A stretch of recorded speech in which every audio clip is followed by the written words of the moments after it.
Part one. Part one, names. So is it difficult for you to remember people's names? Well, it's quite a formidable challenge for me to memorize new names effortlessly, as a plethora of them grow in one ear and out of the other. And I just have to try hard to remember them, which renders me confused and feel troubled.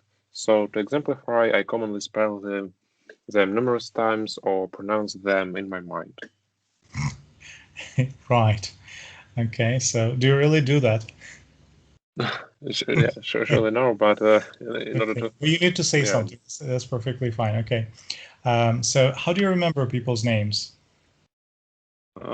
not only do I implement mnemonic devices like finding something distinctive about the person or the appearance and relate it back to the name, but also I go back over shortened or hyperchoristic forms of names of new acquaintances at the end of the day. Okay, it would be a bit, it would sound a bit more natural, say, but I also do something instead of but also. So also is usually used after the subject. So how do you feel when people can't remember your name? Well, it is me who is not a resentful person, though I surely feel embarrassed and a little offended when being immersed into such a confusing and upsetting situation. But commonly, this does not affect my prospect, does not affect relationships with this person in the mm, near future. Or in the foreseeable future? Sounds more advanced if you Yeah, say. in the foreseeable future. Okay, here's a good phrase. You don't have to use it in this particular answer, but an expression for being angry, you can say live it with wrath. And even if you are not if you're not angry with somebody forgets your name, you can say, although some people are live it with wrath when this happens, and then you say whatever you want to say. But just a good, it's a really nice expression for saying angry. Livid as like a kind of brown or red color with wrath. Wrath means anger. So I Mm-hmm. become red in the face with anger or brown in my face with anger. And it's like an idiomatic expression also. So do you often forget people's names? It must have been around a fortnight ago when I first forgot a family name of my close friend, and I was really flustered by this fact. These situations have never occurred before, much as I much as I have a wide range of acquaintances because of the contemporary well, mm, because I have a wide range of acquaintances, and therefore I use contemporary techniques for memorizing surnames.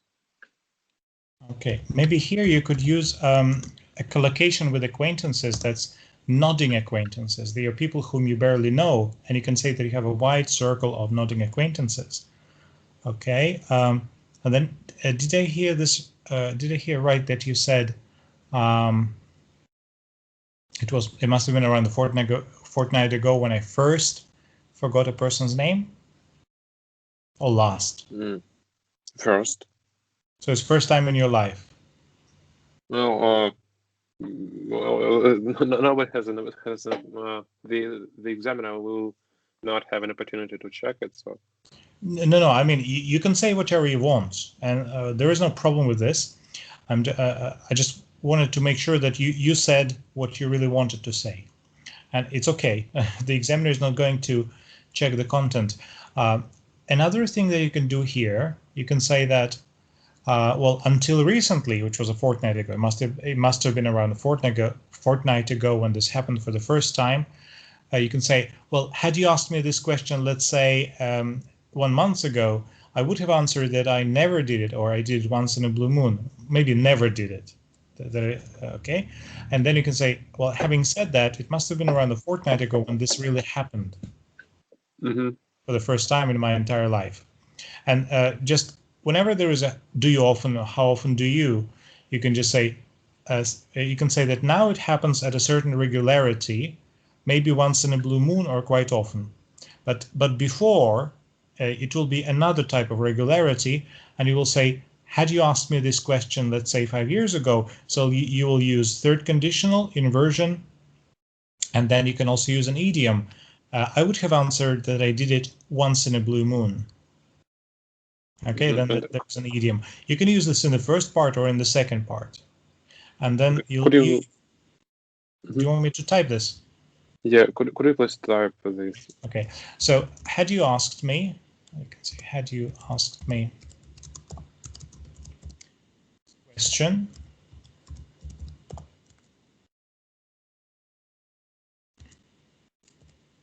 let's say, and here you can say 5 years ago or whatever. Mm-hmm. Oops. Then I would have answered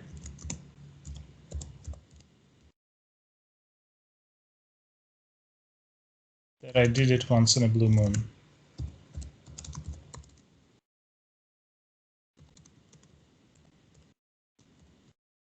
And then you can say, having said that, it's perfective participle also, and a nice linking word.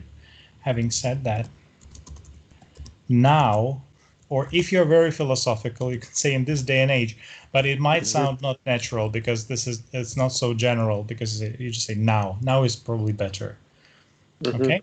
Now, what about part 2? Yeah, part 2 about an old thing. Okay. So if you're ready, please start. So, as a rule, my family used to dispose of diverse items not being in use for the protracted period of time, as my father wholeheartedly believed that thrown away old stuff, like picture frames, candlesticks, and woodenware, we render room for something new and contemporary in our lives. Notwithstanding this, it has been a chain. It is a chain watch which has been kept on a shelf as far as I can remember. Throughout the adolescence period, I made numerous vain attempts to get it, so the bookcase was commonly locked. It must have been around a fortnight ago when my father first told me that this memorabilia was passed down from generation to generation and was eventually inherited by him from his stepmother.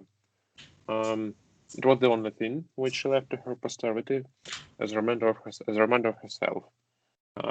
Being in his formative years, particularly in his toddlerhood, he can hardly remember the precise circumstances of how he received such a phenomenal and antique item, which eventually played a staggering role in the process of our family destiny. So this heirloom has already become a relic, since we have been possessing it for almost half a dozen years, and we really admire the fact that in this day and age we have an ample opportunity to retain and contemplate it.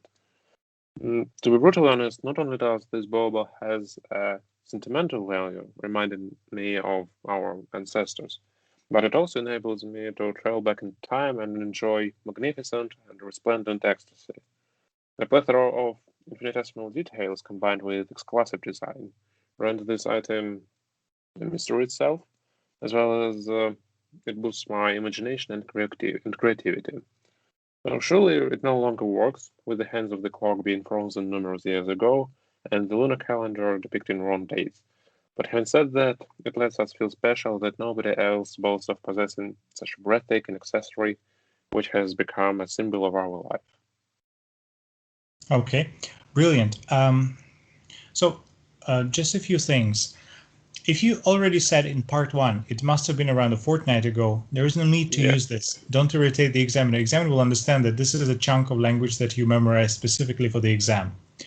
Okay? Then, please pay attention to your pronunciation. Sometimes you're not very distinct in your pronunciation, and this might cause your pronunciation score. Which would be a pity because you've got wonderful vocabulary, good grammar, good accuracy, quite good fluency. Even though, are you reading now? No, Okay, I have been. so that's quite good fluency, but pronunciation. So you need to use a bit. You need to make your intonation a bit more emotional, so it goes up and down. So that your intonation goes up and down. This is first thing, and the second one is that you just need to make sure that you pronounce all the words distinctly. So it's clear you can listen to the recording later, and it should be clear, and examiner shouldn't make a special effort to be able to understand you. Mm-hmm. Because if it happens, it might be a problem. All right, so part 3 questions related to this. What are some other things that people keep in their family for a long time? Well, a plethora of people keep some relics that have been possessed by their ancestors for centuries, for instance. So it strongly depends on the financial stability of the family. For instance, some of them, some people might, in harsh conditions, might sell some items which might cost, mm, which might bring them with some money um, for daily issues, and others can afford themselves to keep diverse items for years. Keep items like mechanical watch, or maybe mm, even what else? Candlesticks for years, and contemplate it with pleasure. Okay, so here you could have mentioned also Pecuniary yes, if problems. people experience some problems, so the financial problems, you can say pecuniary problems. You could mention some antique decorative arts, like it can be woodenware, metalware, picture frames, just not too many. And then antique furniture, maybe something like an 18th century. For instance, our family had an 18th century mahogany wardrobe. Mahogany, this is like kind of tree. Красное Mm-hmm. дерево. So it's quite advanced. And then you can mention some jewelry, whatever jewelry you might know. Necklaces, earrings, bracelets, maybe something even more advanced. Okay, well, that's fine. Now, in your culture, what sorts of things do people pass down from generation to generation?